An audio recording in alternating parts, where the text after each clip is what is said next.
Eu fico imaginando o meu avô chegando aqui em 1944, no meio desse matão aqui, e tendo exatamente essa visão aqui que eu quero mostrar pra você. Ele chegou exatamente nesse ponto aqui e teve essa imagem aqui, ó, do Rio Santana. E o que chamou a atenção dele, o rio estava um pouquinho mais baixo que isso aqui, foi justamente essa configuração aqui, ó. Esse grande V que vem de lá, daquela margem, e vem até essa outra margem aqui. Isso chamou a atenção dele porque isso aqui, esse local aqui, ele era habitado por remanescentes dos Guaranis. Esse local, posteriormente, ele foi reivindicado pelos caigangues, e tanto os Guarani quanto os caigangues tinham esse costume aqui de criar essa configuração aqui. Isso aqui é chamado nas línguas indígenas, principalmente tupi-guarani, de Panri. Panri. P-A com o tio em cima, N-Y ou I, como era no tupi-guarani.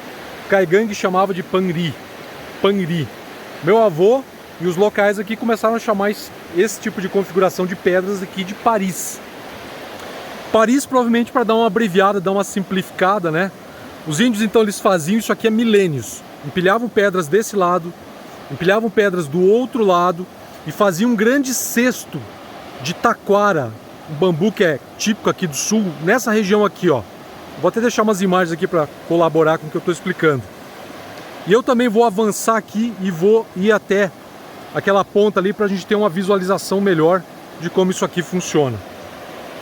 Então, o famoso Paris, que no tupi-guarani tem a linguagem de Panri. Meu companheiro de mato tá ali, o cachorro tá passando ali atrás. Panri, então, significa local aonde se pega peixe. No tupi-guarani, no caigangue, significa literalmente isso. Local aonde se pega, aonde se caça peixe. A humanidade modifica os locais há milênios para poder fazer a captura mais fácil de proteína. E essa prática aqui, né, de produzir, de confeccionar e usar um panri desse aqui, um pari, ela é considerada crime ambiental hoje, porque você consegue capturar muito peixe fazendo isso. Então, ainda mais nessa época que a gente está aqui, que é a piracema, né, isso aqui é amplamente proibido, não é permitido. O estreitamento aqui, ele nada mais configura do que o processo de Venturi, onde no estreitamento o fluido ele acelera e a temperatura cai. Então, em qualquer estreitamento de rio, você vai ter, se ele for raso e estreito, o fluido, a água acelerando muito e diminuindo a temperatura. Isso ajudava a canalizar os peixes, porque a parede de pedras ela vem sendo feita de lá, passa por aqui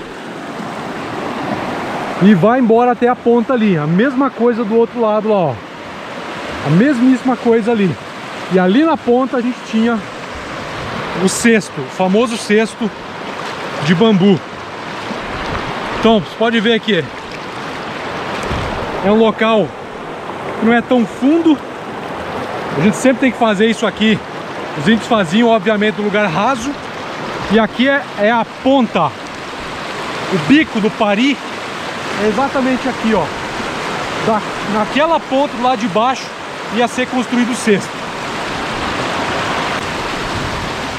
O que os índios fizeram e depois o meu avô continuou usando aqui exatamente a mesma configuração.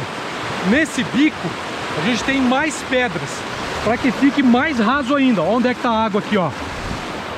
Raso desse jeito, os peixes eram canalizados. Essa parede de pedra aqui, ó, em volta, ela saía da água. E bem aqui, exatamente nesse ponto, é que eu tinha um grande cesto comprido, bem comprido, com o aparato de bambu montado aqui em cima. E olha o que acontece aqui, ó. Passou o estreitamento, o fluido começa a desacelerar, a água desacelera e fica calma. Perceba que desse lado aqui, ó, eu consigo trabalhar e montar com muita tranquilidade a estrutura que iria comportar o cesto de taquara, o cesto de bambu, para que o Paris, ou pari, como é na linguagem indígena, pudesse funcionar coletando os peixes. Ele vinha de uma distância aqui, ó, eu tô a uns 2 metros do bico ali, ó, do pari. Então ele vinha numa distância grande e subindo. Ele vinha subindo, porque quando o fluxo do rio, se acontecer do rio subir demais, vai continuar coletando peixe sem danificar a estrutura e sem ficar perdendo peixe. Então, por isso que você vê nas fotos antigas dos pari, eles saem de lá, a altura do bico, e dão uma subida. E tem uma canaleta aqui também, uma parede de bambu de taquara, como se fosse um funil mesmo. E aqui no final, um cesto de bambu de taquara para poder fazer a coleta dos peixes. Então, tá aqui. Estou muito feliz porque o meu avô chegou por esse lado do rio, encontrou essa estrutura primitivaça. Isso aqui a gente encontra no Rio Piquiri, no Rio Apucarana, no Paraná inteiro você encontra isso aqui. Dá para encontrar por imagem de satélite, inclusive. Esses bicos de pedra aqui, ó, feitos há milênios pelas populações indígenas. Meu avô tinha conhecimento disso e se estabeleceu aqui como uma forma de homenagem, uma forma de honra e como um sinal de que era um local muito piscoso, um local muito afortunado para ele começar a vida dele aqui e criar a família dele aqui. Meu pai nasceu aqui, vestiu o primeiro calçado com 12 anos de idade, quando saiu daqui e foi para Pato Branco. Passou a vida inteira na beirada desse rio aqui e eu tive a sorte de frequentar muito esse local aqui e ter essa história para contar agora.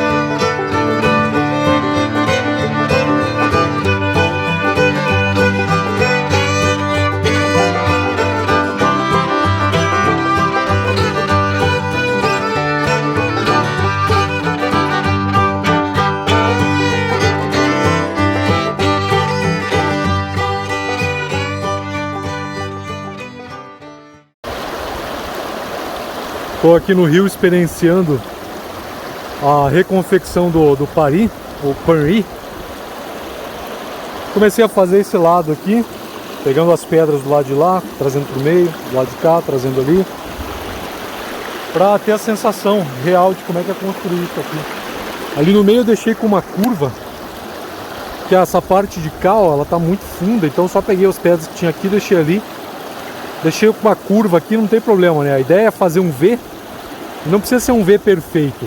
Tem que ser uma coisa que eu gosto de passar muito para os meus alunos. Trabalhe bem. Não adianta você trabalhar muito para ter aquela sensação de que eu estou trabalhando, e dele peso, e dele se arrebentar. Não. Tem que ser efetivo, tem que ser eficiente. Então, mesmo não ficando com o formato pleno de letra V, o meu plano é sempre trabalhar rápido, bem e com eficiência. Não adianta trabalhar muito. Eu teria um trabalho muito grande para fazer uma linha reta, para manter uma linha reta aqui. Então não tem problema nenhum pegar essa parte que está mais rasa e fazer uma pequena curva. Novamente, trabalhe bem, não trabalhe muito. Quem trabalha muito se arrebenta e muitas vezes não consegue concluir a missão, não consegue finalizar a missão.